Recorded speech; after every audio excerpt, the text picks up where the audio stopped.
A lot of times we end up going into these crazy nutball tangents that were never put on a show sheet. Yeah. That tend to be some of the best stuff we ever end up getting because no one knew Shaq was going to talk about how he washes his ass in the shower that day, but it turns into a hilarious segment about how we wash our asses in the shower. Some nonsense like that going to pop up and you're going to go, man, I never would have put that on a sheet ever in my life.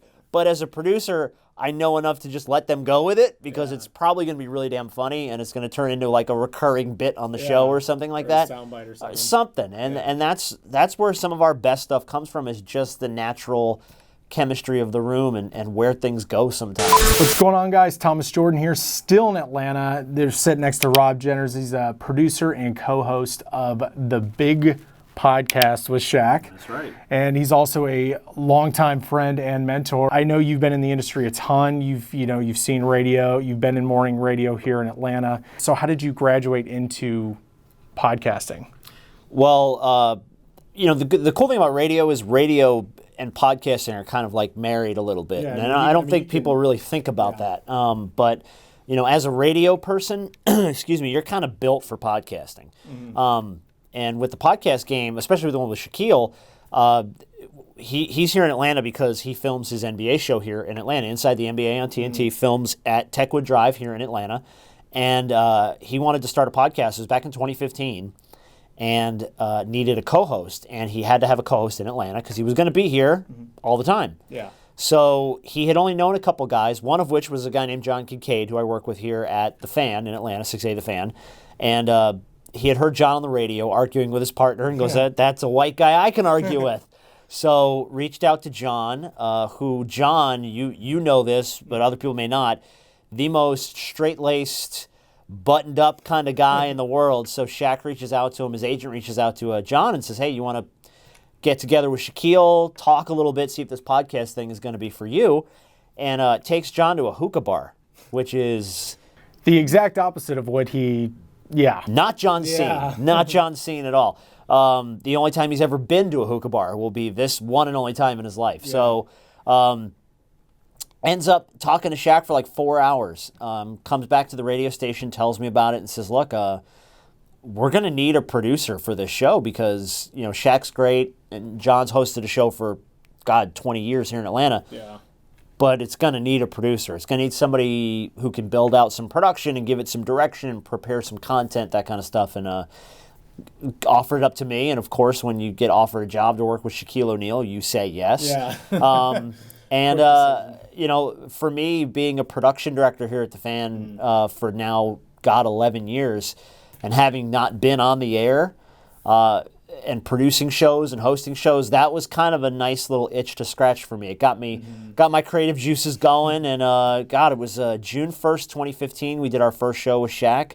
Went real well, and we've been doing it now for 3.5 years. We taped episode 176 this week, so we're closing in on our 200th podcast, which is nuts. That's crazy. And how fat I'm assuming time just went by? Like, where did it go? It's just a blank, man. I mean, you start, and that's part of what I think makes a good show in general, radio show, but also a good podcast, is chemistry with the people that work on the show. And that's not something that you can really work on or fabricate. It's just something that either some shows can find a way to have or some don't.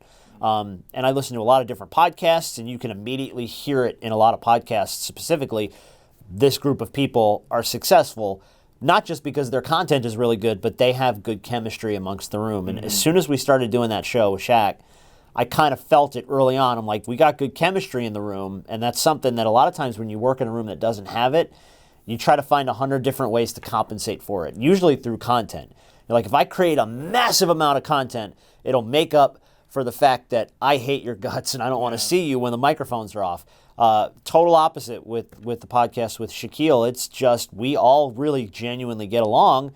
We have a blast doing it. And like you said, the time flies because the next thing you know, you've done 176 episodes of a show with somebody and you're like, I feel like we just met. You know what I mean? Yet I feel like we've known each other for like our whole lives. But yeah, the time just vanishes. Is that kind of like a blessing, though? Because I feel like trying to find, especially even two people to have good chemistry, but all three you have good chemistry. That's really hard to find. And I think that's what makes some shows have had the kind of longevity and success that they've had. Mm-hmm. You have a lot of podcasts that have longevity because of good chemistry. You have a lot of podcasts and radio shows that have that longevity because the people in the room genuinely get along. They kind of think alike. Their brains work the same way. I've worked on a lot of different radio shows that have had it. I've worked on radio shows that have not had it.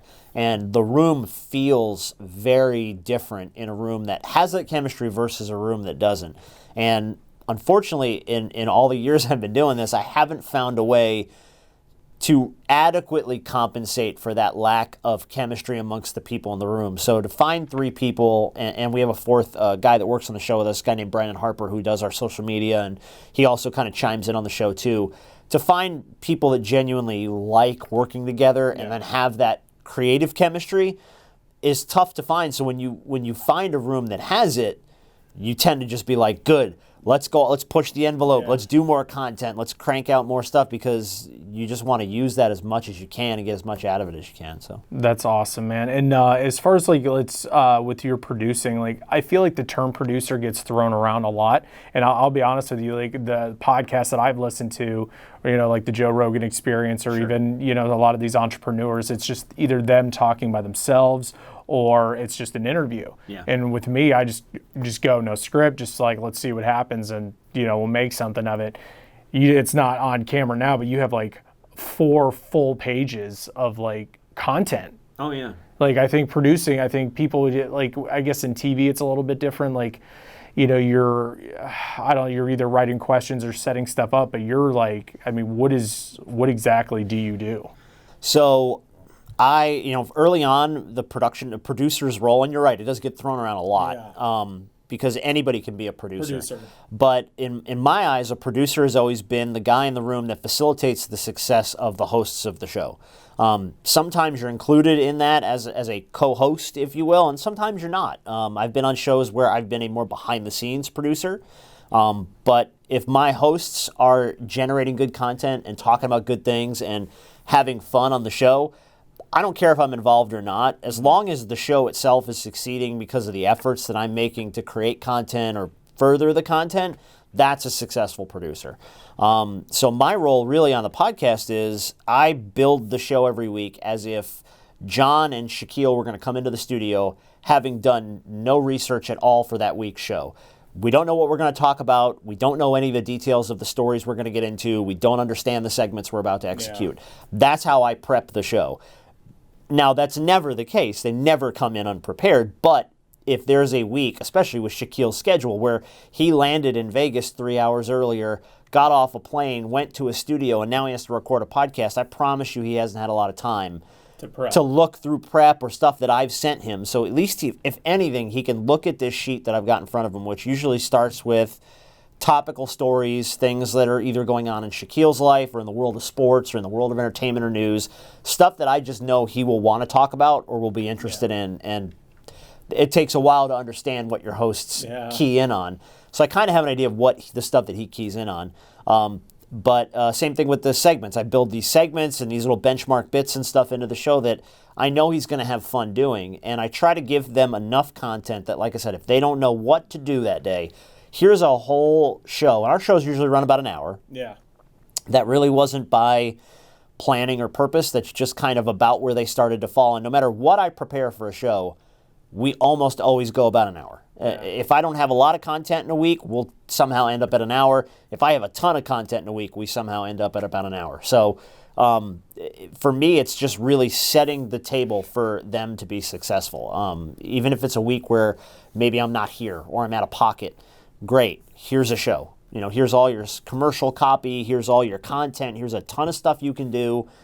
Basically now just have fun. Yeah. And don't worry so much about what we're going to do or how we're going to do it. Yeah. Just look at the sheet and kind of go, man. Just roll with this. And I tell them all the time, the sheet isn't a script. You don't ever have to stick to what's on it. Yeah. But if you need to fall back on it, if you need a fallback question for a guest, or you don't know the details of the Kawhi Leonard story, they're on the sheet. You always have a reference point. But a lot of times we end up going into these crazy nutball tangents that were never put on a show sheet. Yeah. That tend to be some of the best stuff we ever end up getting because no one knew Shaq was going to talk about how he washes his ass in the shower that day, but it turns into a hilarious segment about how we wash our asses in the shower. Some nonsense like that going to pop up and you're going to go, man, I never would have put that on a sheet ever in my life.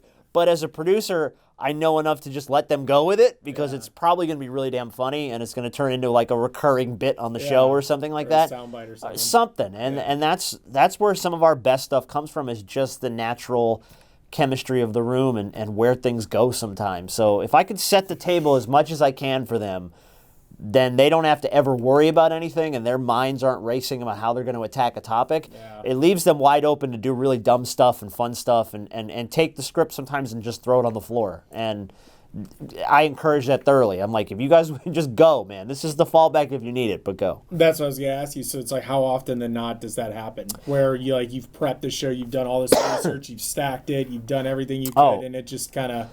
There's days where I will prep like a bunch of stuff to talk about and we'll get to like 3 things of 10 because the 3 things we got to turned into these random side tangents and arguments and back and forths and joking with each other about some nonsense about Kevin Durant or something. Like, I mean, I'm a huge fan of that. I would much rather them do the show they're comfortable doing than worrying about what I've put on a piece of paper. But the paper's there as just like a safety net. Yeah, on the chance that we do those first 3 topics and they just don't go anywhere, great. There's 7 more. Yeah. Just keep going until we key in on one that we like. And now the podcasting offers you the benefit of hindsight.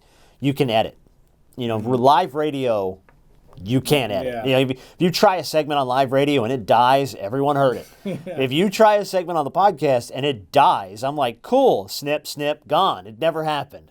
So I tend to let them obviously just go wherever they want to go. But I think if I give them more than they need, I'll never get to all of it. Yeah. And I had a host, I used to work on a show in Miami, Paul and Young Ron, which was a very popular morning show in Miami. The host of the show, Paul Castronovo, used to tell me all the time, I'm going to have 20 things to talk about on today's show. If we have a good show, we'll get to maybe 5. If we have a bad show, I'll burn through this whole pile. Because it means that none of the things that I pulled to do today really hit and carried over and turned into something. Because ultimately, the best content just goes and goes and goes because it's something that they're interested in and callers are interested in or emailers or people live tweeting the show are all about that stuff. And there were days where we got to 3 or 4 things and then there were days we burned through the whole pile and we were like, damn, we got to do a better job finding stuff to talk about because we just ripped through this pile today. So I try to treat the podcast kind of that same philosophy. If I give them 20 things and they get to 3, that's a great show. Is that 90% of the time how it works, though? Most of the time. Most of the time? We try to get to, if there's something, I tend to put the stuff that I know we absolutely want to talk about up front. And then that way, if they don't get to everything, other stuff can fall off. And it's like, hey, we didn't get to talk about Kevin Durant's fake Twitter account this week or whatever. And that stuff falls off. And maybe we get back to it another week. Maybe we don't. But I let them, it's usually 90% of the time we don't get to everything on the front page of the show sheet because they go off. They just go in their own directions. And again, totally cool with that. As long as we get to some of the more important things on that sheet. And if they're going in 50 directions, but we still haven't gotten to that third story, and I really feel like that third one we have to hit, then I'll push them into the direction of that one and go, hey, talk briefly about this because I don't want to ignore it. But there aren't a ton that I feel like we absolutely have to talk about. And if I feel like we got to do them, they're usually right up front because you never know where that stuff's going to go. So how do you stack the show knowing what they're going to be good at talking about? It's a little bit of a combination of a few things. So obviously with Shaq, we talk a lot of NBA and a lot of sports.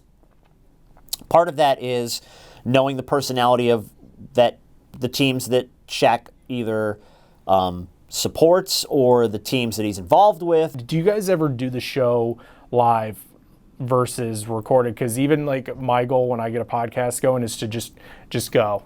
Just treat it like it's live. I know that's super stressful with sometimes, but I don't know if it's any different with just interviews and things like that, but just let it roll.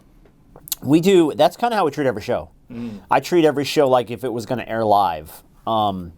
I just let him go. I will, like I said, the good thing about podcasting is you have the benefit of hindsight. So if you know something didn't work, or if you have a guest that, okay, we had Russell Simmons on. Okay. Love Russell Simmons. He's an icon. He was on promoting a book he wrote called The Happy Vegan, I think was the name of the book. And God bless Russell Simmons. All he wanted to talk about was being a vegan for like 10 minutes. And in my head, as a producer, I can hear my audience finding ways to get out of this segment of my podcast or leaving my podcast completely. Because while the content was interesting if you're into healthy food choices or eating vegan, bro, you're on a sports podcast, man. We are a sports/comedy podcast. We laugh, we joke, we find ways to get each other's goat and laugh at each other. And he did a good 10 minutes on vegan chicken. And I'm like, I can't, in my good nature, even though I recorded that show live, let Russell Simmons do 10 minutes on vegan chicken. So I cut it down to like 2 or 3 minutes just so it was in there. I don't want to take it out completely because Russell Simmons is Russell Simmons. But that's the only time I'll really edit heavily in a podcast, is if I feel like there was a piece of content that could cost me listeners or cost me downloads. I'm not going to put it in there just because we recorded it that way.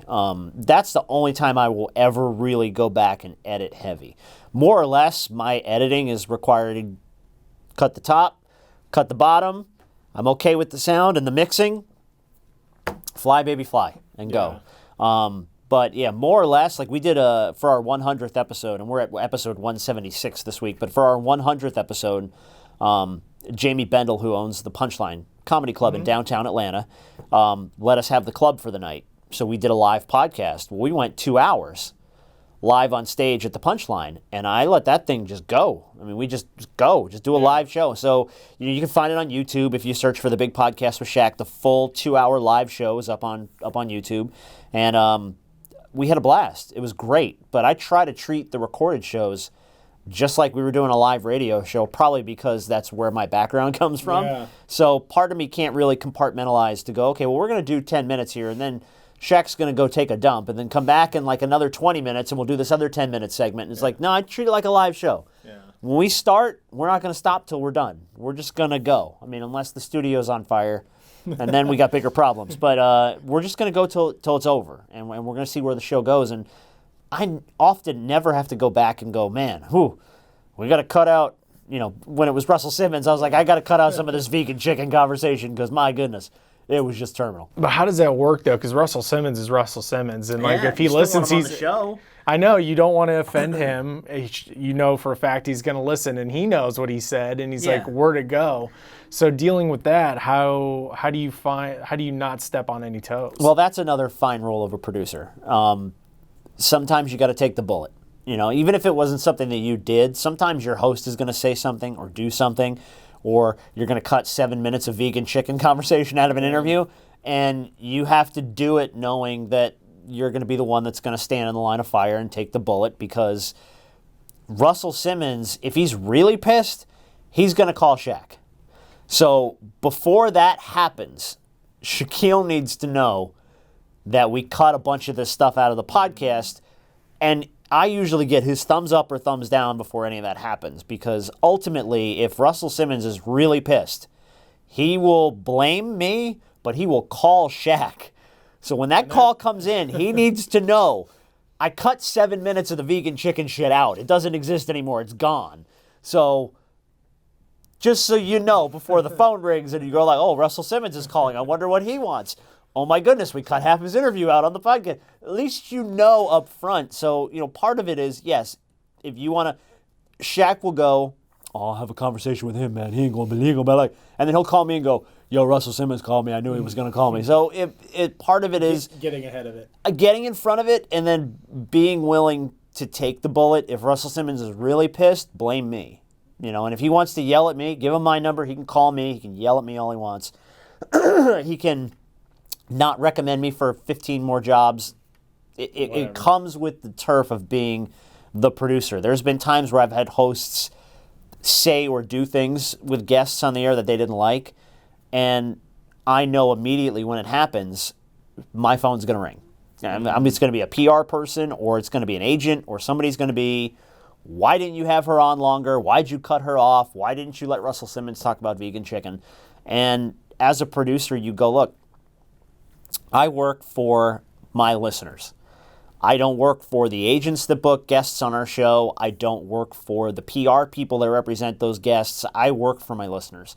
If I'm not giving my listeners content that they like, that they enjoy, that they're gonna really take into their life, then I'm working for you. I'm doing your show. You know what I mean? I'm doing the Russell Simmons Vegan Chicken podcast next week. And as a producer, you just kind of have to go, look, PR lady, I appreciate the fact that you're trying to stand up for Russell Simmons. Asking you to appreciate the fact that Shaquille O'Neal's listeners to his podcast will give Russell Simmons probably 2 or 3 minutes on vegan chicken. They're not going to give him 10. And it's going to effectively hurt my product and not help you sell books, because people are going to vanish off of that podcast. So it's an uncomfortable conversation to have, because nobody likes confrontation. Nobody likes to be told, hey, you didn't do this right, or you were bad at your job, and here's why. And you just have to know, look, my listeners aren't going to get out of this what I want them to get out of this. So I'll take the bullet. I'll be the one on behalf of everybody, 150,000 people a week that download our show. I'll lean in and take the bullet for cutting 7 minutes of Russell Simmons out, because I knew that those people were going to be like, dude, really? We're still talking about vegan chicken? So, it's not the popular. You don't get to play the popular role sometimes as the producer, but it's the responsible thing to do, and to know that you have a responsibility to the people that listen to or watch or view your show, wherever they consume your content. Those are the people you work for. And if you really want to be a good producer, you have to understand that they're the people that matter. It has nothing to do with the people on the show. It has nothing to do with you or your ego or your personality or any of that stuff. If you're not going to deliver them the content they're looking for, they're not going to stick with you. People love Shaquille O'Neal. They don't have to listen to his podcast. If I don't give them an entertaining podcast, they're not going to stick around just because they love Shaq. There's a lot of shows that I watch that I'm dedicated to, that I love The Walking Dead, but there's times where I'm like, my God, Walking Dead, I got to turn you off this week because you're boring the sin out of me. It happens, but it is 100% your responsibility as the producer to know those are the people you work for. And if you're not going to get them the content that you know they're used to getting or they want from you, then you're saying, hey, look, I'm letting this guest or this piece of content or this salesperson run my show, and I'm not thinking about you, I'm thinking about them. And that's, while most people don't consciously realize that, their brain makes that connection.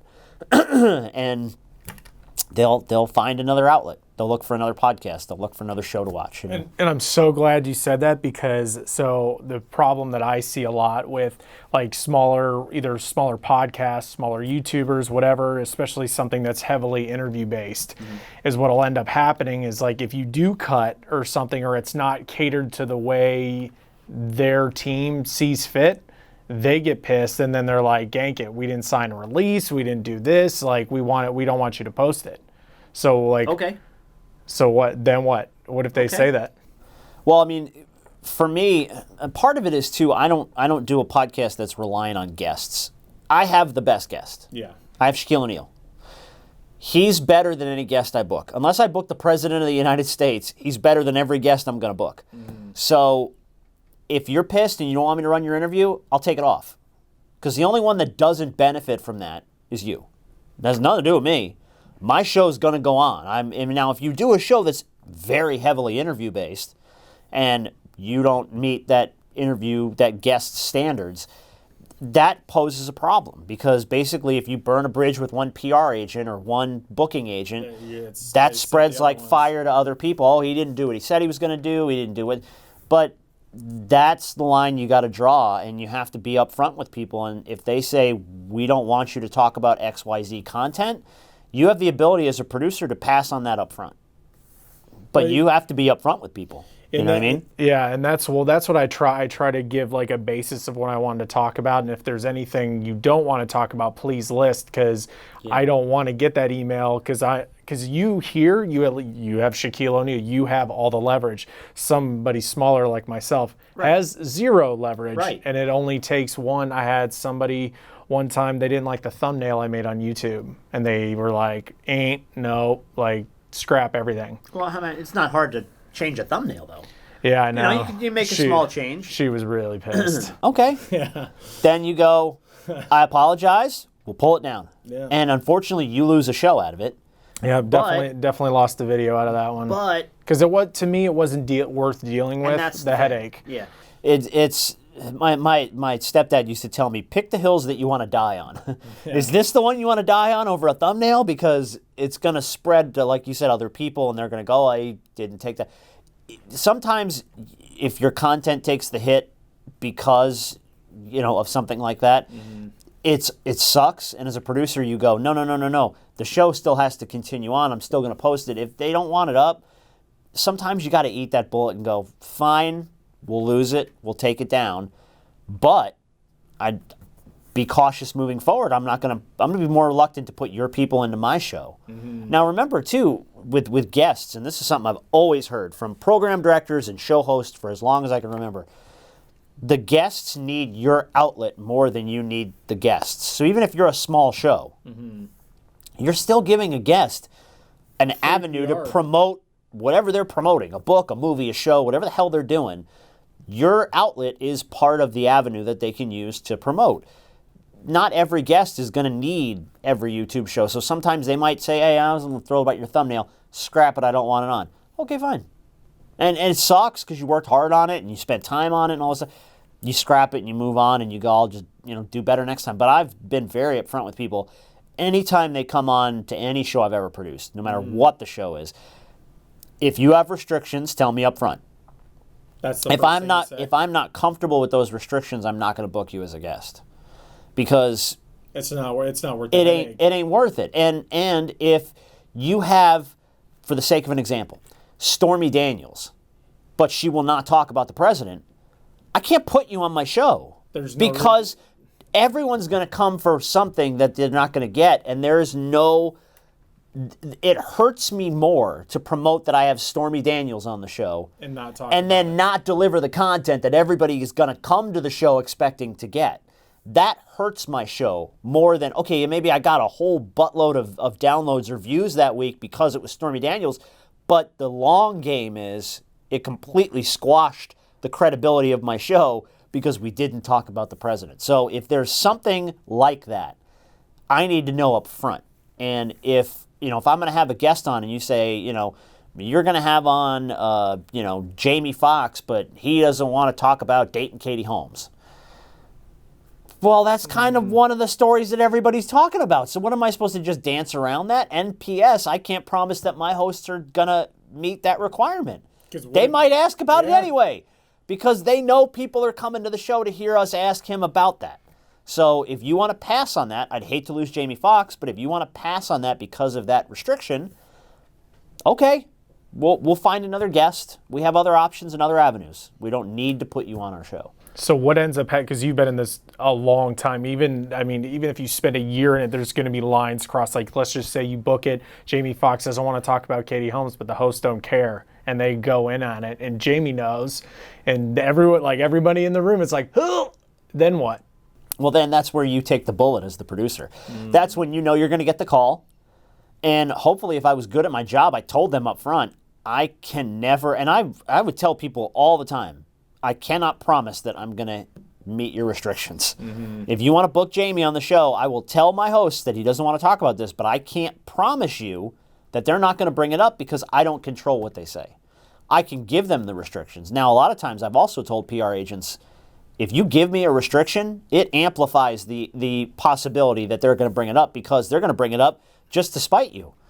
Just because you told me I couldn't ask him about this, I'm going to 100% touch the red button every freaking time because you told me not to. Otherwise, I might not have brought it up. But you know you're going to get the call when it comes up. And all you can do is say, I apologize. I told them not to bring it up. but I hopefully also told you that I can't promise you that they're not going to bring it up. It's more of a book on your own, your own accord here, and you really have to know what your hosts are going to do and not do. And if someone wants to put restrictions on an interview, I tend to dodge away from those, even if it's a great guest. I can't. Because it's just not worth it. It ain't worth it, man. It ain't worth the phone call I'm going to get and the fight we're going to get into on the phone because they brought it up. It won't even air. Right. And then I can't put it on the podcast because you want me to pull it down. And then I've promoted Jamie Foxx and I don't get to air Jamie Foxx. And basically it just hurts me. So tell me up front where your line is, and I'll tell you whether I think it's an acceptable line that we can hit or not hit. Please don't bring up Jamie's sunglass line. Oh, okay, that's fine. I'm sure they won't have any problem mentioning his sunglasses. But if you give me a key piece of content that I can't talk about, I'm not 100% okay with agreeing to that interview. And I'm going to hopefully tell that PR agent or that booking agent up front, I'm not okay with just having a restriction on this interview. I feel like if it's something that's going to come up, I'm going to let it come up. And I can't tell my guys not to talk about it, because if you tell them not to talk about it, they're going to talk about it. They're going to talk about it 10 times more than if you wouldn't have said anything. It may not have come up otherwise. Yeah. But, if it happens, it happens. And if it's live radio, there's nothing you can do to rewind it. But if it's a podcast, they might tell you to take the interview down, and at which point you have to eat the content and take it down. And then, P.S., usually in the past, when anytime that's happened on a podcast, we've come back on and told people why we couldn't air Jamie Foxx, and I'm using that as an example. Yeah. We've never had to do that. But why I couldn't air X guest, because we brought up this and they didn't want to talk about it. So guess what? Even though he's not on the show, we're still talking about it. Yeah. Because you made us take it down. So it's actually getting more attention on my show because you didn't want to air the interview. And it's only detrimental to you, really. It's only going to bite you in the ass by putting a restriction on an interview. And I promise you, Howard Stern has told everybody they've ever booked on his show, don't expect restrictions. You know what I mean? And that's an extreme example because it's Howard Stern. Yeah. People want Howard Stern's attention. But you can still hold people to that standard no matter how big of a show you are or how small of a show you are. You can tell people, look, I would love to have this person on, but I really want to talk about X topic. And if you're not comfortable with that, then you have to be willing as a producer or a host or a content provider to say, okay, well then I'm not going to do this because I'm not going to deal with the headache. I'm not going to deal with the fallout when we have them on and don't bring up the one thing everyone wants to hear us talk about. And I don't want to deal with the phone call when it does come up because I can't promise you it ain't going to happen. Yeah, and when things happen, I know tempers can flare, egos can flare, especially in this industry. What ends up happening if they, like the PR team or whatever, says not to post it or whatever, and the station or whatever podcast interview posts it anyway? I mean, they can send you a cease and desist and tell you legally you have to take it down because we didn't consent to it being out there. But we've also had people tell us on the radio where we've pre-taped an interview not to air the interview, and we've aired it anyway, and we put it out there. And again, once it's out there in the world, the worst that they can do is tell you to take the podcast down. And guess what? You send me a cease and desist letter from an attorney, I'll take the podcast down. But I'm not just going to take it down because you told me to. So you hold no authority over what I do with my content. You agreed to be on the show. There's a verbal contract there. You booked somebody to appear on my show. Yeah, they didn't just show up here. Yeah, they didn't just randomly call. Oh, hey, I happened to run into Stormy Daniels. It doesn't happen.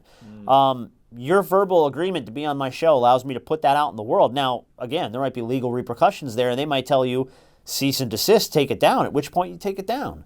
But it's still out there. You got it out in the world, and we've done that before on the radio where we've pre-taped an interview, and they've said, we don't want you running that interview. Well, tough. We already taped it. We're going to run it. You don't want us to run it? Cease and desist us. C&D us really quickly because it's going on the air tomorrow morning.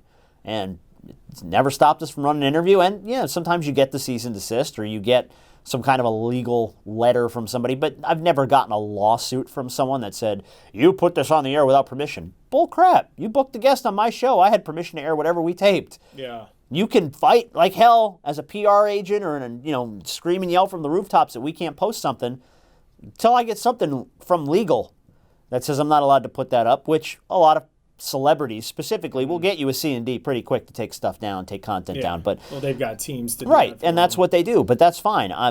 If I still feel like I can put it out there, even though they're telling me not to, they have no power over you. I mean, they booked your guest. Now, the more defiant you are to a booking agent or a PR person, the less cooperation you're going to get from them and anybody else that they represent, and the more crap they're going to talk about you to their other booking agent friends and PR contacts and stuff about, oh, no, don't put them on that show because, oh, my God, we taped this interview. They put it up anyway. It was a whole fiasco. We had to get legal involved. So it's a tightrope. It's how much of that do you want to deal with, and what are the long-term repercussions of you doing that? If you're going to defiantly just do what you want to do, then you have to know that maybe sometimes it's going to come back to bite you because they're going to put the word out. Hey, don't go on Thomas Jordan's show because NSOB posts stuff that we tell them not to post.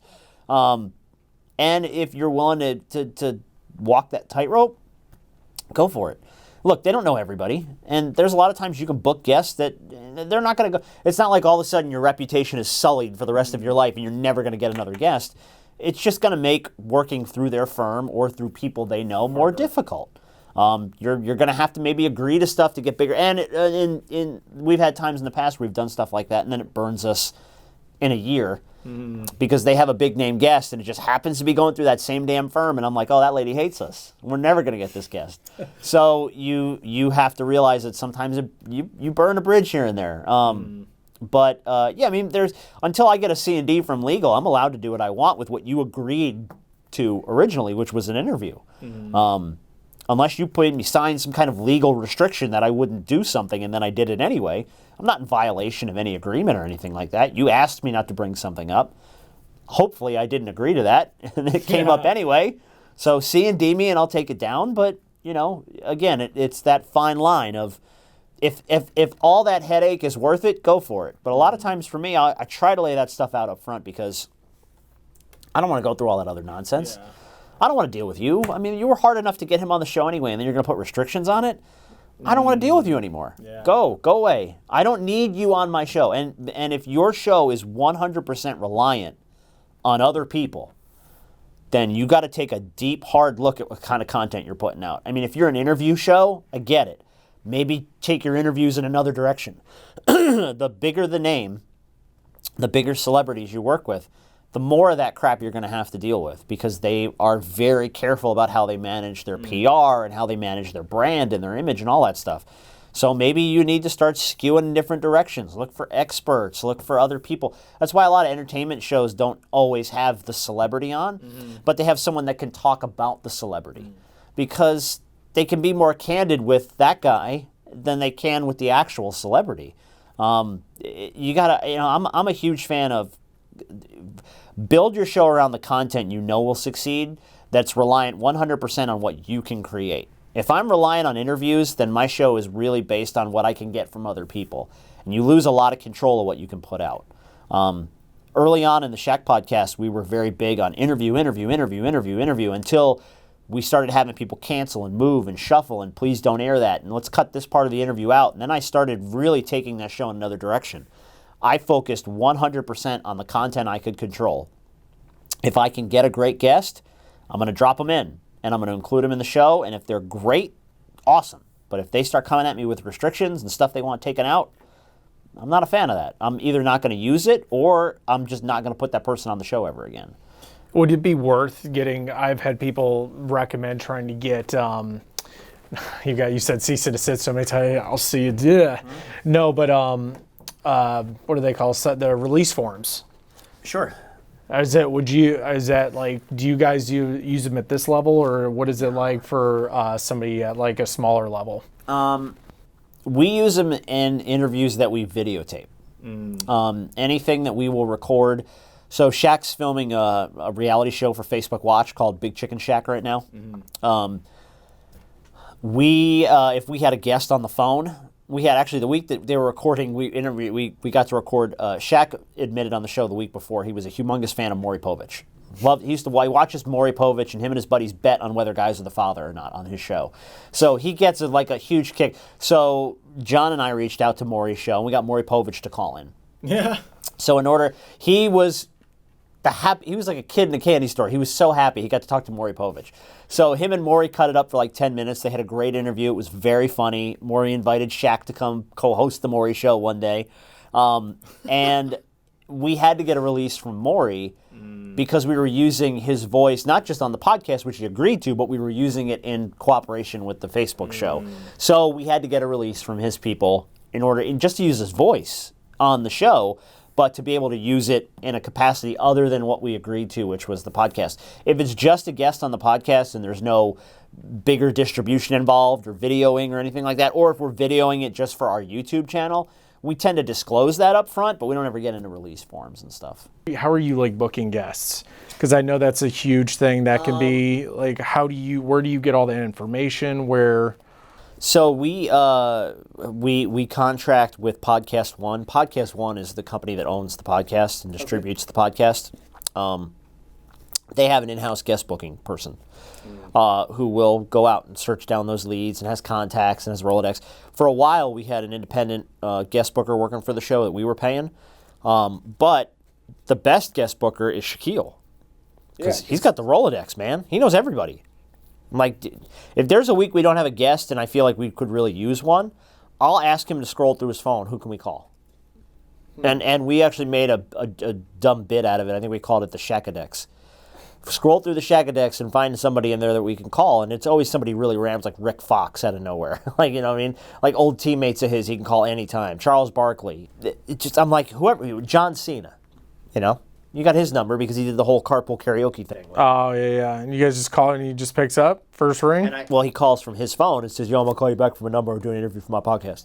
Okay. Because it's Shaq. Most people are like, yeah, sure.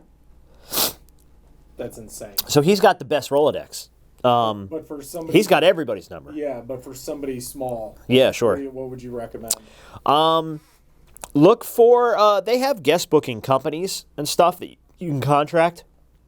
Maybe they need to run spots in your show or something as barter, or you have to pay them independently.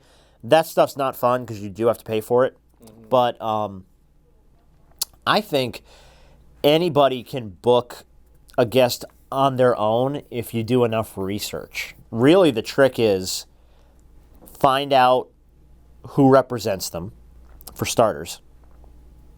Find out what they're promoting. Go to the PR and marketing departments of those companies. Celebrities are always promoting books or movies or appearances or, you know, that kind of stuff. Start there. You know, don't worry about going to their PR people.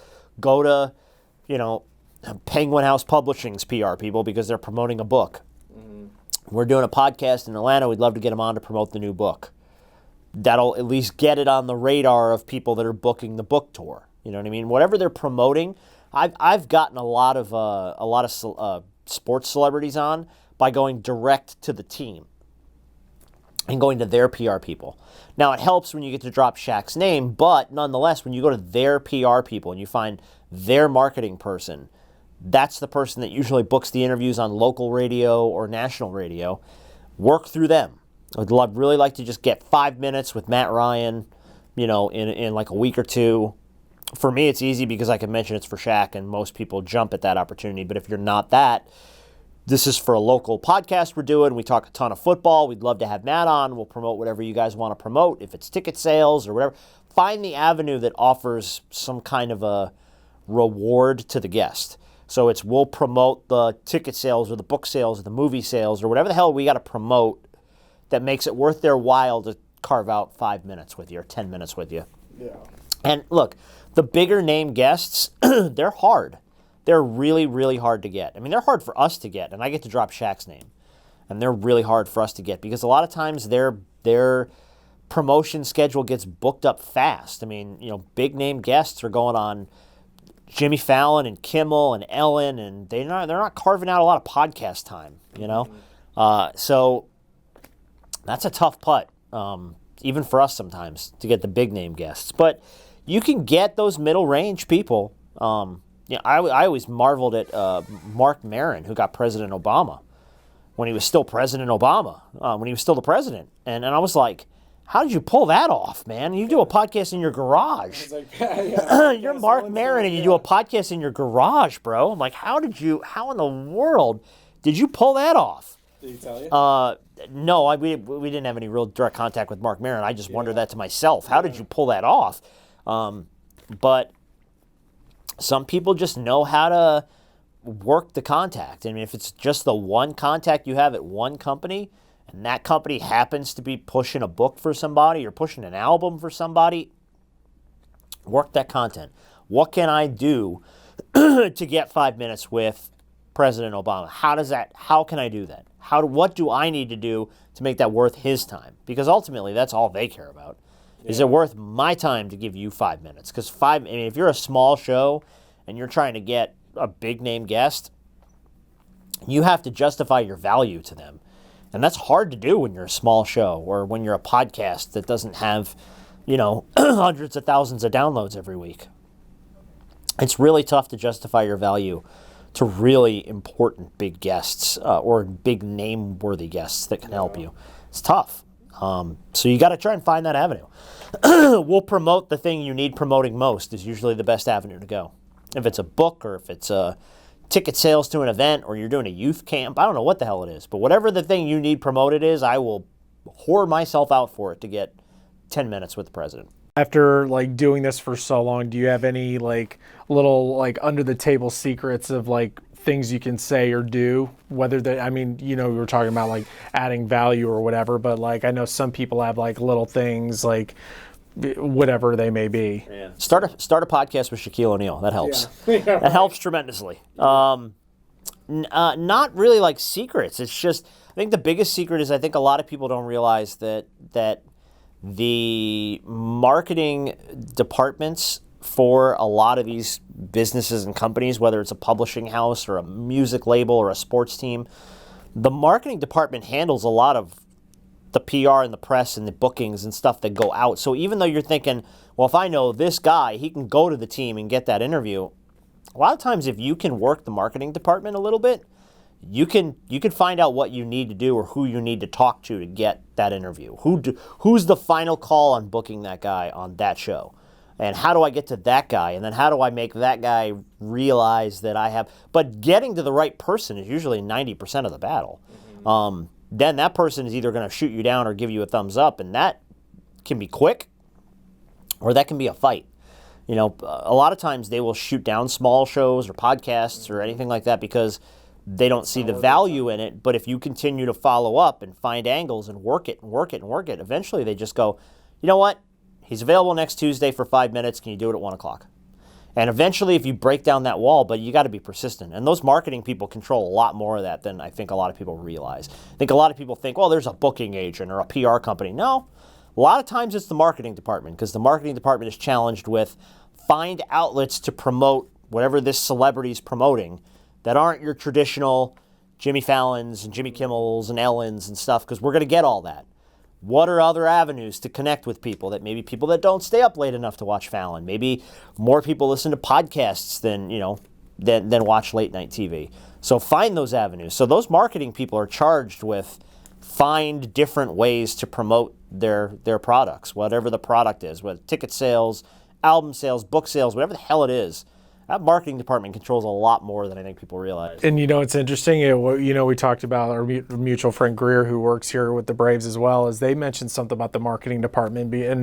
And it's funny you're saying that now because when I was in LA, I don't think about marketing. I either go, I'm in their DMs, I find out who their assistants are. Assistants is another. I'm also trying, in PR. I never even thought about trying to go the marketing route. Well, and the marketing route for me is easy because a lot of times those marketing people are just trying to find different ways to do the same job over and over and over again. They might be promoting, and I always use books because it seems like every big celebrity or name-worthy guest will eventually have a book to promote. It never fails. Yeah. And I've gotten some pretty big-name people on our podcast because they were promoting things that weren't necessarily mainstream. Like if you're promoting a TV show or a movie, you're going on late-night TV or a main daytime talk show or Kelly and Ryan or whatever the hell you're doing. But if you're promoting a kid's book that, maybe is a different avenue for you than what you're normally used to promoting, the marketing department's job is you got to find different ways to connect with parents or young adults that have kids. Find different avenues than just daytime talk shows and late night TV. Find podcasts. Find stuff that will connect with people that we're not getting in front of. And marketing has to do that job, the same job for different people, like 100 different ways. And they're always finding new ways to reconnect their products with different sets and listener bases and demographics. And if you can get in front of a marketing department or like a marketing person, you can show them, hey, this is a great way to connect with this demographic through this avenue that maybe is something he's not doing. Mm-hmm. Oh, okay, well then let's give it a shot. Yeah. So. And you mentioned being persistent. What do you think persistence outweighs talent in a sense? It can. Mm-hmm. I don't think it always does, but it can, 100%, yeah. There's a very corny slogan that's up on the wall at the studios here at the Fan somewhere. Sales department had it hung on the wall somewhere that said, hard work trumps talent when talent fails to work hard. Mm-hmm. And that's true of, I think, a lot of the success we've had here in Atlanta, specifically with this station, is because we are an AM/FM combo radio station. We have a competitor that has a 100,000 watt FM signal, and we outbill them 4-1. We kill them in sales. They should be literally like 50 miles ahead of us because their signal is 10 times the size of ours. They reach way further than we do, but we out-hustle their ass. We are in front of way more clients. We connect with way more local businesses. We find so many more ways to connect with the local business community here in Atlanta that we just outwork them. So no matter how big their signal is, doesn't matter. We work harder than they do. So we win. We're not winning in the talent division in the sense that, and our on-air hosts are very, very talented, but I mean, they have a bigger signal. Shaquille O'Neal is a bigger player than most anybody that played against him, but the guys that had good success against him were not necessarily the biggest guys. They were just the guys that found ways to hustle more and work around him. We're kind of the same story here in Atlanta. We're not the biggest signal in the market, but we work harder than the bigger signal. So we're right up there in billing. We hold our own with almost every station in this market only because we hustle more and we work harder. And I'm a humongous advocate of that. Yeah, I mean, if you may not have the biggest show, you might not have Shaquille O'Neal on your podcast, then you have to work hard. And if you just throw your hands up and go, well, I'll never do what they can do, then yeah, you're right. You're never going to do what they can do. You're absolutely right. You said it yourself. But the minute you let that creep in, you're just going to set yourself up to fail. You got to hustle. And, anybody who's ever listened to Gary Vee, who is like the king preacher of the hustle, he's got a lot of valid stuff to say, because even stuff like, I've watched Gary say stuff like, empty out your closets and sell what's in them. Man, there's people that go up on social media and go, Gary Vee was right. I made $300 cleaning out a closet downstairs and selling stuff at a garage sale. Mm-hmm. While in the hindsight you go, okay, so $300, who cares? Well, yeah, that probably paid the phone bill this month, and it paid the freaking grocery bill, because you hustled a little bit more. You did a little bit more than just sitting on your ass and not doing anything. And I'm a big, it's a corny slogan, but I'm a big advocate of that. Hard work trumps talent when talent fails to work hard, because it's true. I mean, and you can have the most talented people in the world that are lazy asses, and people who aren't nearly as talented in them beating their ass because they just go better than they do. They hustle more and they work harder, and they're more persistent and more determined. And it's those, God bless them, it's those annoying people that don't know how to say no and don't know how to give up and work 4 jobs because, damn it, that's what we're going to do to get ahead. Yeah. And those people win. In every way they can win, they find ways to win. I will go back to Shaq because he's my closest point of reference, but he says he used to come into the NBA every season out of shape. Not because he was a slack ass, but because he would get there and he wanted people to say, oh, Shaq's out of shape and fat. And that would light a fire under him to work hard, because he didn't have a lot of motivation behind him to be in shape in the offseason, because if he came into the league guns a-blazing, then he had to hold that bar for 81 games for 7 months, wherever the NBA season is, and he wanted to consistently be on the uptick. He wanted to start slow and build and build and build and build until he was at his absolute peak when it was time to hit the playoffs. And I don't know how much of that is him making an excuse for not working out in the off season, or how much of that is truth in the sense that he always, and I do know him well enough to say, he likes it when you tell him that he can't do something. Whenever you tell him he's too fat or too slow or he's too out of shape to be as dominant as he was the season before, he loves that stuff, loves it, eats it for breakfast. And for him, that's the motivation he needed to do that extra hustle. We don't all get that. We have to find our own ways. And I think a lot of people who hustle because they know that the hustle pays off and they don't ever let that fire stop burning in them, those people, they win. They maybe don't win on the Shaquille O'Neal level, but they win, man. They find advertisers for their podcast. They get a guest they didn't think they could get.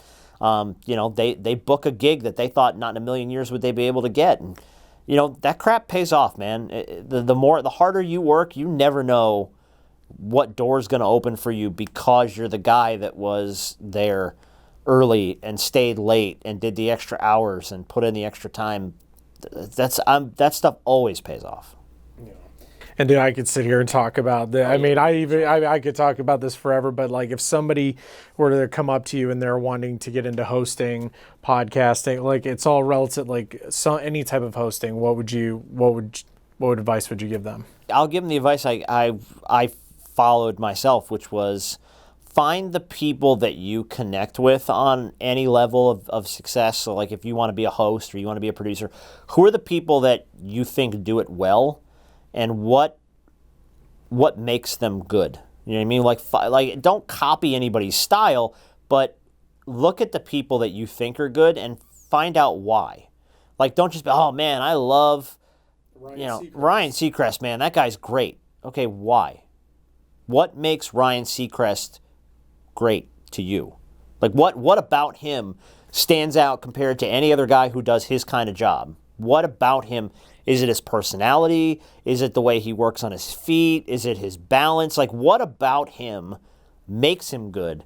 And then find ways to emulate those skills. And then do it your own way. Don't do it the way Ryan does it because you're never going to be able to do it the way anybody else does it. Everybody's style and path. And if you are hardcore, I don't want to say copying, but, mimicking somebody else's style, you're not doing it your way. But find the things, the skills and the talents that they have and emulate that. If it's work ethic, if it's delivery, if it's the way he thinks on his feet, you know what I mean? If it's the comical nature, the wit, find ways that you think that person is good at what they do and work on those skills in your own delivery.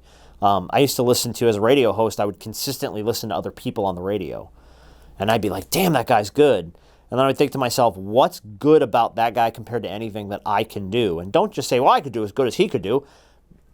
What makes you think that you can do that? As far as he's as good, like, okay, like I'd hear a radio host and be like, there was a guy named Ryan Castle that was on the air in Miami for a while, and he runs a huge radio station in Seattle, and he's extremely talented DJ on the air. What makes Ryan great, though, isn't the way he introduces a song or the way he talks about artists. To me, it was always the way he found subtle ways to work humor into the little ways he would deliver something. So you'd get a caller on, and he'd be like, hey, how are you today? And she'd, oh, I'm okay. And he's like, oh, okay, you got the trots? And she'd go, what? He'd go, nothing. Like, it was just little ways to work in stupid little quips with callers where I would laugh my ass off at that and go, that's what makes him good, though, because he would find a dumb, stupid joke and catch a caller off guard and then just brush it away really quick. Yeah. So I would always try to find, when I was doing my early hosting stuff on radio, I would find little ways to work in a quick little dumb, stupid joke and see if anybody caught it, and if they didn't, just wash it away. Yeah. Because that's kind of how Ryan would do it, and it always made me laugh. And then I found ways to kind of develop that into, instead of working in the dumb joke, having the dumb joke in my head and then waiting and holding it like a fist for the right moment. And then when you had the opening, bang, just dropping it in and making the room laugh and going, okay, I'm out. And then backing away from the mic. And that was a skill that took me a really long time to kind of work on, but I emulated that from Ryan because Ryan, I realized early on what made him so good in my mind, was the fact that he could find little ways to work humor into what he was doing, not just talking about rock music, because he was very knowledgeable about rock music, but shit, anybody can be knowledgeable about rock music. Ryan found ways to have fun with his callers or drop in a little dumb joke, and it made the segment more, like, just a little bit more entertaining than, oh, we're going to talk about Linkin Park here. Yeah. And I always looked at that and was like, okay, so it's not just knowing how to do the job, it's how to do the job in a unique way and stand out and maybe make someone laugh at something kind of stupid here and there. So find the people that you like and that you connect with and you think are good at what they do, and try to unpack it. Why are they good at what they do? Why do they connect with you? Why do you look at that person and go, damn, they're really good at what they do? Why? What about them makes them good? And then when you figure it out, it's not easy to figure out all the time, but when you do figure it out, try to find ways to emulate that skill. Not doing it the same way they do it, but, oh, it's because he drops in those dumb little jokes. I'm going to try and kind of use some of that skill in what I'm doing and seeing if it helps me or hurts me. Some of that stuff, not everybody can do what Ryan Seacrest does. But you can work hard enough and practice enough to be as good on your feet as he is. Or you can, again, there's a guy who does radio and television and he hustles. Okay, I can hustle like that. I can do that extra. I can pick up that extra job on the weekend. I can voice track on weekends and still be on TV during the day. Whatever it is that you emulate about those people, emulate the skill. Not the way they deliver the skill, but the skill specifically that connected with you, because that helped me tremendously in radio. Awesome. Perfect way to end it, man.